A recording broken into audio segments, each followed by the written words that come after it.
I welcome you all to this next session of ESA MCA2 Academics. As scheduled, we are going to have the revision of cloud computing in this session so that you will be get prepared yourself for your university exam, which is going to be start by the next weekend, by the first week of April. So we are going to have this for this exam week wherein you are having your concurrent evaluation number one for the semester 4 is going on during 3 to 4 p.m. But we are having our regular lecture. We are going to discuss some of the revision points of the cloud computing. Let me share the screen and PPT with you. And we are going to have some of the revision points of the cloud computing to be discussed. You can also share on which point you wish to have the revision. Today we are going to see the revision on the point of the cloud, grid, and cluster computing. That is a very basic that we have discussed. Please mark your attendance, those who have not yet marked.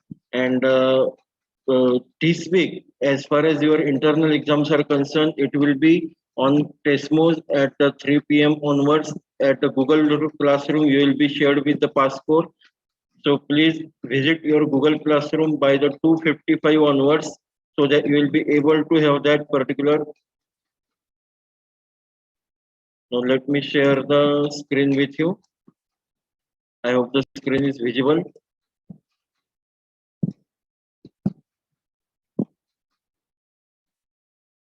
Yes, let me.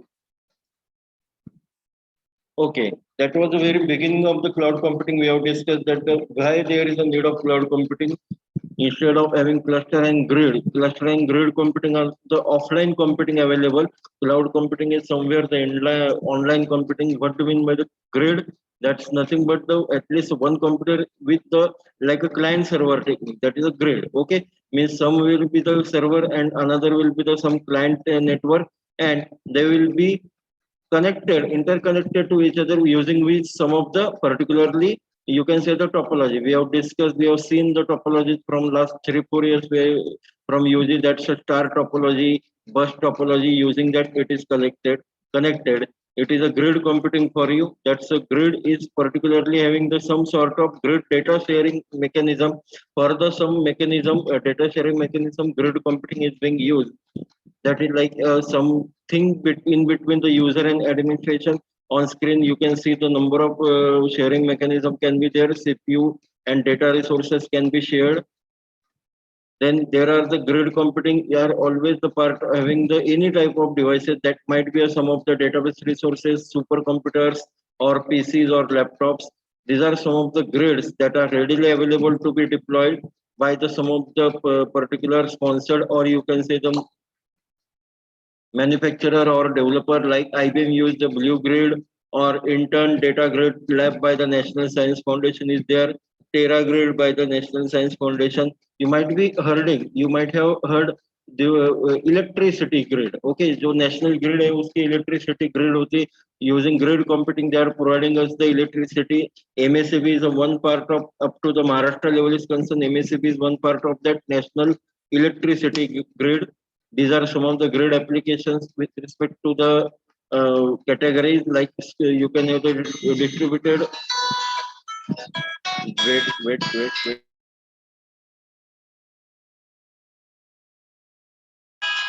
Sorry for 1 minute.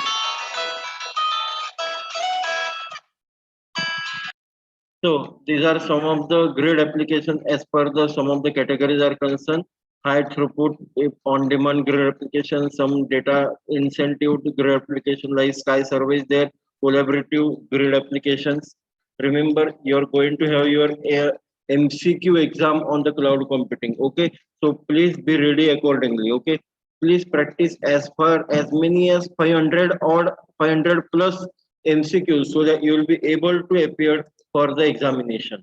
Now, what do you mean by the cluster computing? That is so you can say the advanced version of the grid computing. Cluster is nothing but a form of computing in which a group of computers are linked together so that they can act like a single entity. Okay, they will be like a single entity on a cluster. Okay, it is a technique of linking two or more computers parallelly to have the parallel processing power of those computers. Okay, through the you can have the cluster at on the LAN like network or any other network. That diagram is given to you using the NIC, that is network interface card. You can develop the cluster computing. This is the one example of simple cluster computing, that the input data will be there, root node and result, but internally there will be the number of slave nodes. Okay, number of nodes working for that purpose of getting desired result. Okay, that is a meaning of cluster computing. This is the cluster computing, one more architecture with using which communication number of workstation are there. They are under the cluster middleware, so that all workstation will act as a singular entity for the whatever the external interfaces are there.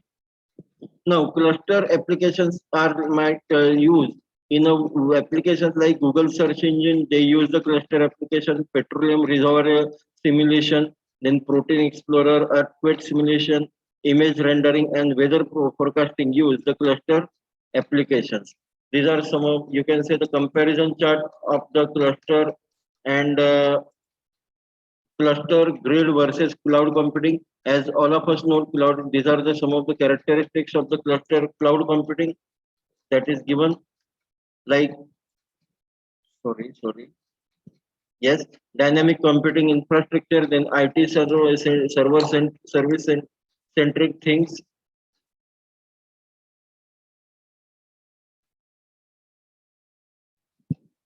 Then self-service based usage model minimally. Then in cloud computing, the computers need not to be in the same physical location. As we all of us know that a computer can be at the external data center. These are some of the characteristics with respect to the cluster, grid, and cloud on the parameter of the internet working, standard interoperability standards and interoperability and application drivers. These are the criteria of user management dependency, like criteria, and how grid and cloud computing are can be compared on the given criteria. These all PPTs and PDFs are already available on your Google Classroom. It's a humble request to all of you to please go through all the study material again and again with respect to any of the semester 3 examinations. Remember, by today it's almost 25th of the March, and by 10th to 15th of April your exam is going to start. And that will be on the MCQ base. Means as many as only 15 to 15 days are remaining for your exam. Okay, and it is a MCQ based online examination for the semester 3. That's why please take care that you are studying hard and taking all the resources seriously. Now these are again one of the comparison key characteristics of the cluster, grids and cloud systems. Then what do you mean by the so again the one type of the comparison with respect to the cluster, grid and cloud computing on the parameters like task size, business model, virtualization and cost. You might gone through that virtualization again. Now this is with respect to the cluster. I will share one more with you. Now we are going to discuss the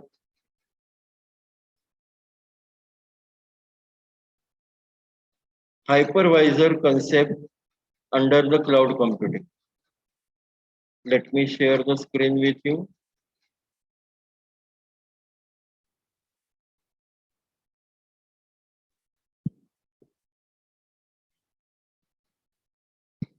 I hope the screen is visible.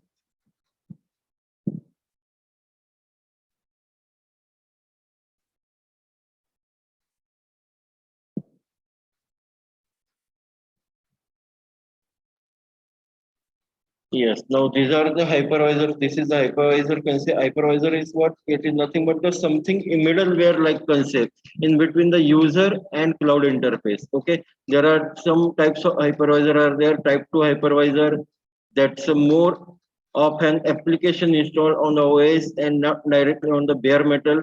Whereas the type 1 hypervisor is a bare metal hypervisor. We will first see the type 2 hypervisor. That's a VirtualBox and VMware. That's the meaning of the workstation, then advantages of such a hypervisor is running that can run a great array of hardware because the underlying host OS is controlling the hardware access. That's why it is possible. Whereas the disadvantage is the decreased security and the loss of centralized mechanism. That are the disadvantage of the hypervisor of type 2. Okay, that is the disadvantage. Let me go to the next page. Now these are the benefits of the hypervisor solutions. First benefit is of course the cost and cost benefit, and the safety benefit, complexity benefit. Now, what do you mean by the virtualization as such? Virtualization can have the number of types. You can virtualize the operating system directly. You can virtualize the hardware emulation, mean whatever the underlying hardware is there, that can be virtualized one. Or para virtualization means it's a, you can say the mix, or you can say the hybrid virtualization. And for that purpose, for the hardware emulation, we use the virtual hypervisor, and that can be a type 1, that is a bare metal hypervisor of type 1, or hypervisor type 2, that is using the software. Okay, now these are the advantages of the hypervisor. Consolidation of the hardware resources can be done, ease of administration, then significant cost saving can be achieved by using the hypervisor because there will be the less hardware requirement. Then fault tolerance through the declustering, the ease of deployment and management, better use of hardware is there. Advantages of the hypervisors are like this. These are the high implement. There is the disadvantages. Sorry, disadvantage of the hypervisors are high implementation cost, means the capital cost is always high.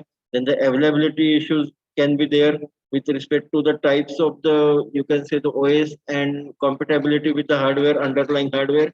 Then requires the cohesiveness of the all links because you are going to emulate the number of hardware instances using the hypervisor.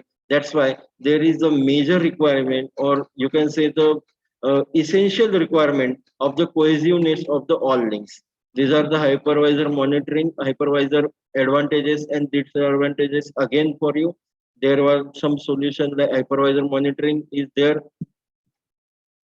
Hardware, this is the way that how you can graphically represent the hypervisor. Hardware, hypervisor can be there. Underlying OS, number of workstation can be hardware emulated using the hypervisor.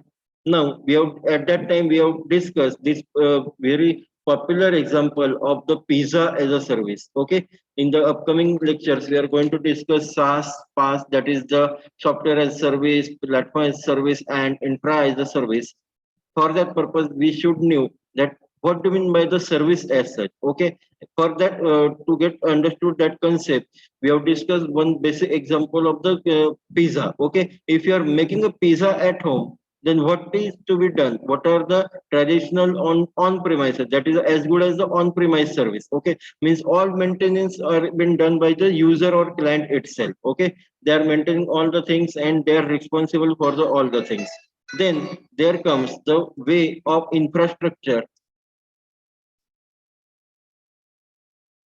There comes the one infrastructure as a service, that is a, then wherein you can have the some part is taken care by the you and some part is taken care by the vendor itself. If suppose you are managing a pizza, then like a vendor, you have to, vendor will give you pizza dough, or you can make it at a mean ready to cook, like that thing will be there. Then platform as a service come, wherein vendor is taking care of the maximum things, not all but the maximum thing. You have to arrange for your dining table and soda only. That's why it's called as a platform as a service.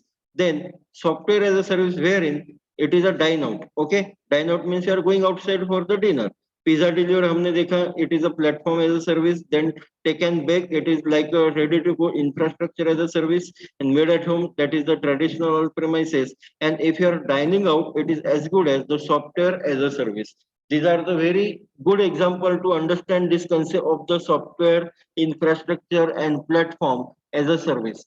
Like suppose the vendor is managing all, if you are dying out, you need not to worry for that, you have to just pay for that. Okay, whatever the cost, you have to pay for that. That is a software as a service. This is a one more graphical representation of the virtual machine, or you can say the hypervisor. VM stands for the virtual machine, VMM stands for the virtual machine monitor. Virtual machine monitor. Okay, this is the something one more. Then hypervisor types are there, like the hypervisor one. where is the hardware, then the hypervisor is there on the underlying hardware, and there will be the guest. Guest can have its own OS. Okay, that can be multiple OS also. Then the type 2 hypervisor, wherein the hardware has the host OS.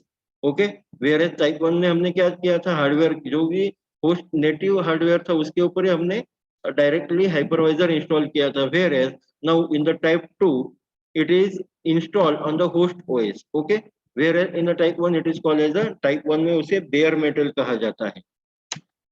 Then type 1, type 2, these are one more graphical representation. You can distinctly figure out the difference that there is operating system, underlying operating system in the type 2 hypervisor, whereas type 1 is a bare metal hypervisor, wherein there is no host operating system.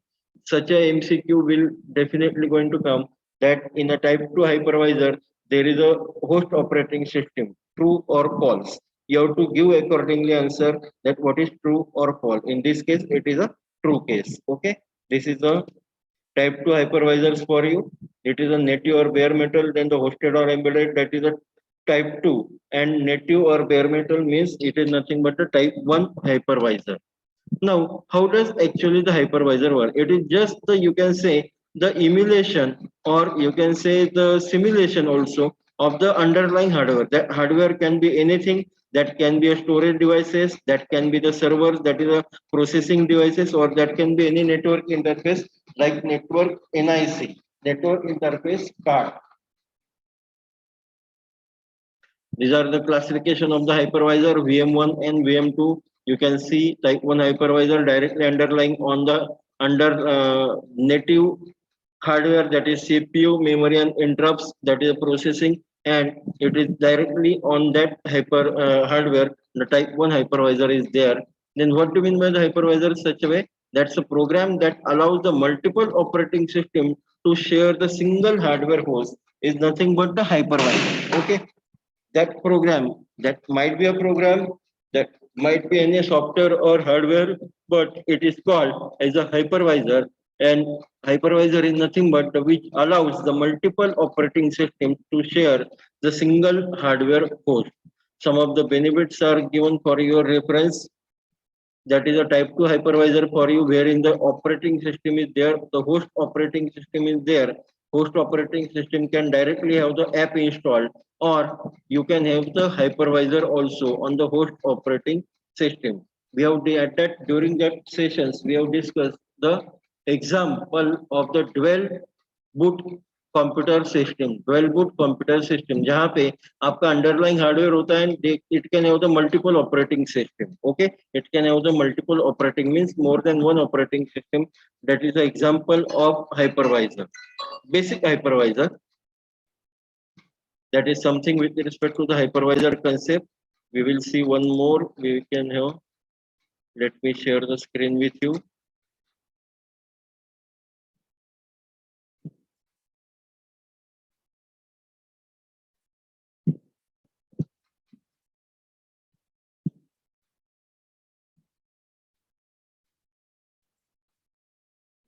Wait for half a minute.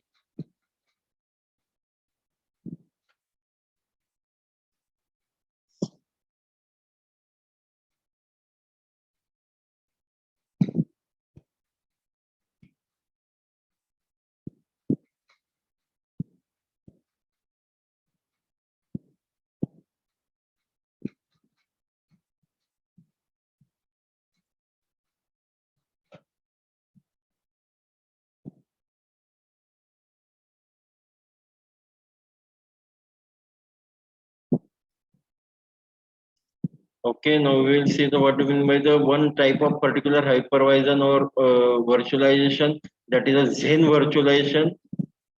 Let me share the screen with you.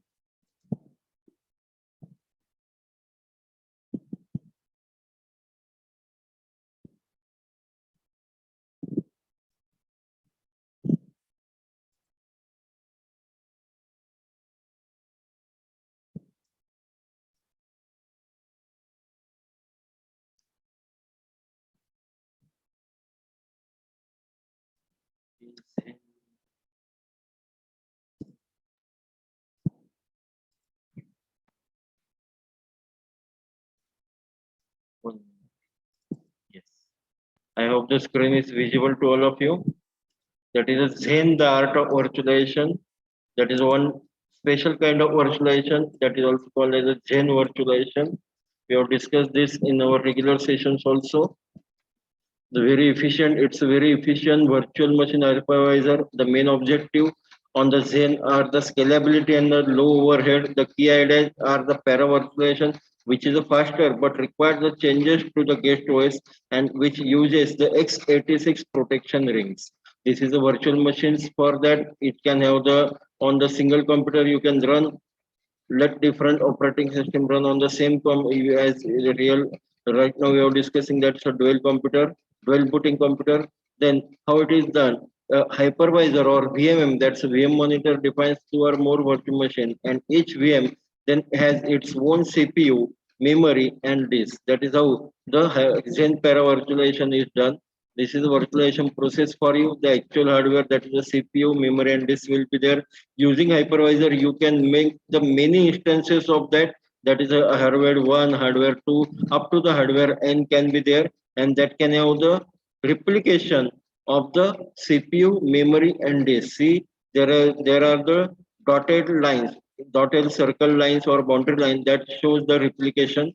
Now what do you mean by the conventional os? The kernel which is used in privilege or supervisor mode, that used in a conventional os and can do virtually anything or everything, and user processes execute in the user mode but cannot modify their page table and cannot execute privilege instruction. That is the way of conventional architecture. This is for you, that a conventional architecture user processes through the system call has the go to the privilege mode to the kernel, that is operating system area, and then they will be executed at that particular location. Whereas using hypervisor you can have the vm kernel. Okay, in between there will be the vm kernel, then there will be the privilege mode, and means the operating system area wherein there will be the hypervisor, and user process can access through the vm kernel and hypervisor only. That is a virtual machine concept for you. When the kernel of the vm issues the privilege, that is how the interrupt is occur, and it must convert the virtual RAM addresses into physical RAM addresses and must convert the virtual disk block addresses into the physical block addresses. That is how the translation is done to the block address using actual disk. Then the virtual disk will be there, and that is how the translation is done. For that purpose, handling of IO, that's input and output commands should be done. That the default task, for the default task there should be the wide variety of the devices available, and some devices may be shared among the several VM, that's virtual machines like printers, or some shared disk partition can be there. These are the virtual memory issues. Each VM kernel manages its own memory. It has the own page table and own physical addresses for that its own memory for the virtual machine. And this is the dilemma that for the any user process, that whether to access the VM kernel or directly to access the hypervisor to access the OS kernel, which is a native one. Then for that purpose, there can be the solution of the address translation. It should be a fast and efficient, and it should maintain as a shadow page table. Okay, whatever the translations are there, it should be maintained as a shadow page table and used to handle the TLB misses. That is the data table misses. Why it work? Because the most of the memory accesses go through that the level block, and table level block, and system can tolerate the slower page table updates. The solution to that, to keep the shadow page table up to date, a hypervisor must track any of the changes made to the VM kernel. That is the major point. Then nastiest issue under this is the not true for the any all the architecture, but the whole VM approach assumes that the kernel executes in the user mode will behave exactly like a kernel executing in the privilege mode, except that the privilege instruction will be trapped. That is how the VMware solution can be there, and Zen solution specific Zen is the type of VMware, or you can say the paravirtualization concept, wherein the presenting similar but not identical underlying hardware. The big advantage of such a Gen I solution is the faster performance, and the big limitation is need to modify the guest operating system as and when required. but impact on the guest operating system of that modification will be as less as that of 1.36 percentage, and it will require a very negligible code that of the percentage up to as less as 0.04%. Memory management can be done using the virtual machine technique. Then the Gen TNets can be implemented. Then memory management using the TLB x86. That is a clever trick we have to do. Then guest operating protection issues will be there. x86 protection rings we have to implement. That is the user processes will be far away from the root kernel. That's a ring should be used. Then guest OS will be there, and then guest OS, then underlying Zen will be there.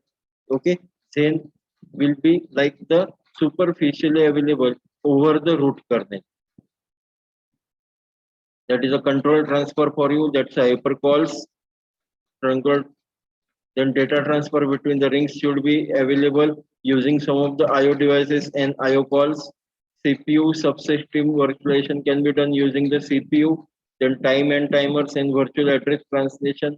These are you can also do the privilege instruction we can perform. This is the performance comparison with respect to the relative score to the Linux and high value relative code on the particularly virtualization technique, Gen virtualization. Okay, that is the key is L for these are the key. Then we can conclude on this point that the Gen is as fast as very much other things, other virtualization.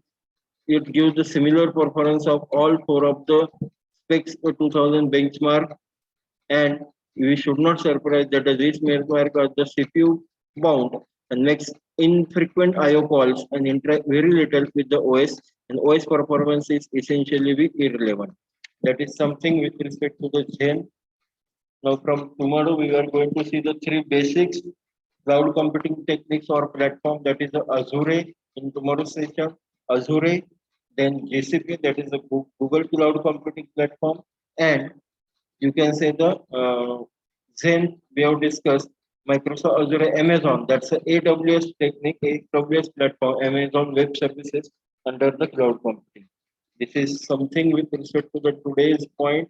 I again request you to please go through the whatever the resources available at the Google Classroom, at particularly on the any Google. Please try as many as MCQs as far as possible to you, so that you will be get prepared for your studies with the harder thing, and by जितनी ज़्यादा आप MCQ solve करेंगे उतना आपको अच्छा होगा. Okay, that is something with respect to the today's points here. If there are any problem, you can share with me. Actually, I was searching for the one more PPT, but unfortunately, I have lost that PPT. I thought it was the basics of the, you can say, the cloud.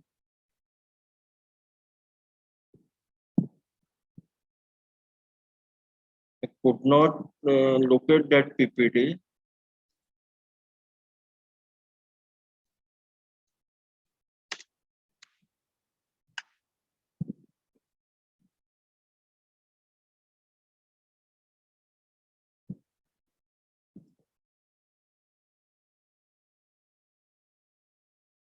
Okay, last 5 minutes remaining.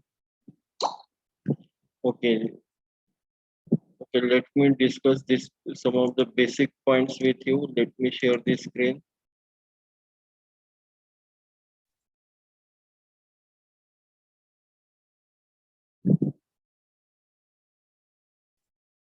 Okay, these are the five basic fundamental of the cloud hosting. The first is the server fundamental, that servers you use for are the important part of the building a cloud in your office. Means cloud computing के सबसे important part क्या है?